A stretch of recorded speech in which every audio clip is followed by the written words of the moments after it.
Good morning, everyone. They tell a story that Winston Churchill was once sleeping in the Parliament during one of the Lords in the Parliament speeches. And the guy looked at him and said, "Mr. Churchill, must you sleep when I speak?" And he opened his eyes and says, "No, it's purely voluntary." You know, they say life is short, and you have to make the most of life. You can't sleep through life. And Pesach teaches us a fundamental lesson in this regard about seizing the moments of life. The verse says, "Ushmartem et hamatzot." You shall guard the matzos. Literally, what does it mean? That you should guard the matzah, that it shouldn't become chametz. Because we know that when flour mixes with water, if it sits that way for more than 18 minutes, it's not baked, it leavens and it becomes chametz. It goes from being the mitzvah to eat matzah to being something that is forbidden to be eaten. So therefore you have to guard the matzos, and a matter of fact, we know there's something called shemura matzah, guarded matzah. The matzah that was guarded from the time the wheat was cut to make sure no water came into contact. Ushmartem et hamatzos, guard the matzah, shemura matzah, guarded matzah. However, the rabbis do a beautiful interpretation. They say the word matzos is spelled men tzadek vav taf. If you rearrange the vowels, matzot can spell mitzvot. And in that context, it means you should guard the mitzvos. What does it mean that you should guard the mitzvos? So the rabbis say that when a mitzvah comes your way, don't let the mitzvah become chametz.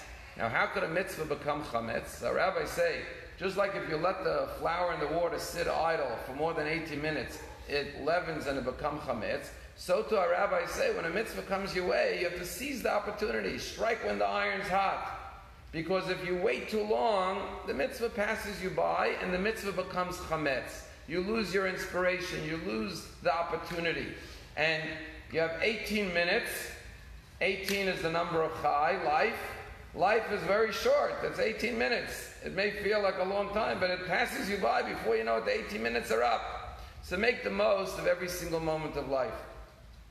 And this is the key message of freedom. You know, people think freedom, I should be able to sit at the beach and do nothing all day, because then I'm free.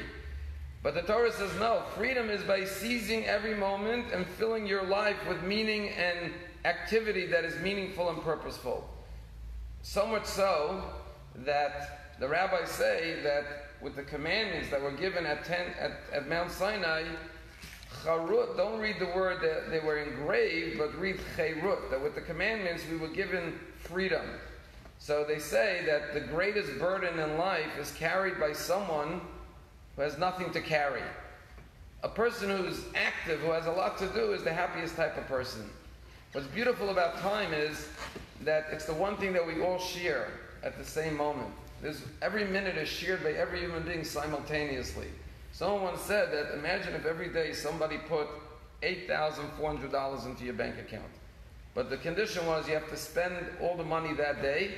At midnight, the bank account is wiped clean and you can't carry over any money to the next day.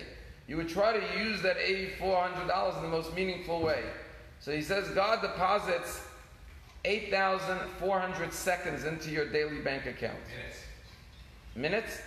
And you could use each and every one of those minutes meaningfully, but if you don't use it, if you waste it, you can't preserve it for the next day. You know, right now as we speak, the Israeli spacecraft is orbiting the moon. It's going to land in the next 24 to 48 hours. I mean, the fourth country in the world to put a spacecraft on the moon. Do you know that it's traveling at about over 4,000 miles per second. That's the speed of the spacecraft. Over 4,000 miles per second. And I said to myself, you know, when you're driving the 95, how many miles could you go per second? Not even a fraction of a mile in a second, right? But on a higher realm, time, you could accomplish much more in time. And I think it's true also spiritually. We look at our time as not as valuable. But from God's perspective, in a higher spiritual realm, 1 second could have an infinite impact. And therefore we have to seize every moment. I just want to conclude with a story I heard recently. There was this guy, he was visiting a homeless shelter in New York. He was a good man. He would go bring food to the poor people. He's talking to this homeless guy, and the guy tells him that he got a job as this homeless shelter would help people get jobs. He got him a job to work in pest control. So he says to the guy in the homeless shelter, how's life? He says, life has never been better. He says, really? What's so good? He takes out his phone, he says, read this email. He reads the email. The email says, Dear Mike, I just got a call on 57th Street. There's a guy who has bed bugs. I need you right now to go over and deal with it. He says, you see how good life is? He says, what's so good about life? You know, being called to do pest control. Nobody here would think that's such a great thing in life. And the homeless guy looks at me and says, no one in my life for years has ever said to me, I need you right now. He says, you know how good it feels to know that you're needed right now? There's nothing more joyous in life than to know I have a meaning, I have a purpose, I'm being called to do something. And so the word time in Hebrew is the word zman.